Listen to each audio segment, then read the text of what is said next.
E quando um deles se achega a Eliseu e diz: o meu ferro, o machado que eu estava cortando madeira, caiu na água, a viga caiu no chão. E Eliseu apenas responde dizendo: por que caiu? É porque eu estava cortando madeira, eu estava fazendo a minha viga, só que no fim eu derrubei ela e o ferro caiu na água. E bem sabemos que o ferro não nada, o ferro não submerge a água. O ferro possui uma densidade muito mais elevada do que a água. A água possui 997 kg por metro cúbico. E só Deus consegue levantar uma coisa de 7.900 kg de metro cúbico no meio do mar. É só Deus para fazer isso. É por isso que nós servimos o Deus do impossível. É por isso que para Deus nada é impossível. Até mesmo uma coisa que é impossível de submergir a água, submerge, boia sobre a água. E enfim, após tudo isso, o homem de Deus diz: vá, estenda sua mão e pegue. E quando ele pega o ferro sobre sua mão, ele toma e coloca novamente e começa a trabalhar novamente. Mas o que essa palavra quer dizer com tudo isso? Mesmo as coisas estão difíceis para aquele homem, porque quando ele clama e diz: ai meu Senhor, quando ele clama no verbo transitório, ele diz assim, ó, meu Senhor, o verbo, ele começa a explicar, dizendo: era emprestado, não era meu.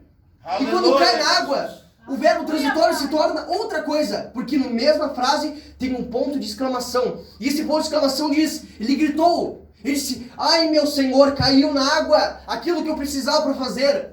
Porque clamar é manifestar a necessidade de algo. E hoje nessa noite eu quero que você manifeste o que você precisa.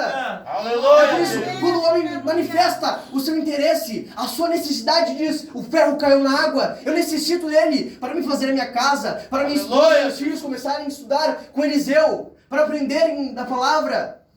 E ele necessita daquilo. E ele chega a ser o homem de Deus e diz: caiu. E o homem de Deus diz: vá, estenda a sua mão e pegue. Glória a Deus. E quando ele pega naquele machado, o homem deve ter ficado sem entender.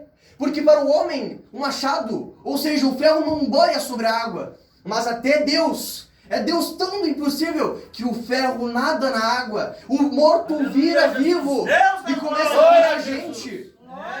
Podemos também aprender o que está escrito lá em Lucas 18:35, que conta a história de um cego, o cego de Jericó. Este homem já fazia muito tempo que era cego.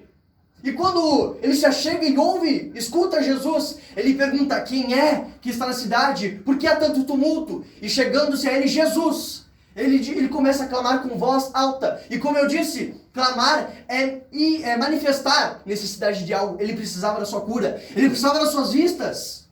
Porque todo aquele que procura Jesus retornará a vista. Vai recuperar a vista. Mas todo aquele que não procura Jesus tornará cego. É por isso que a razão para procurar Jesus é para não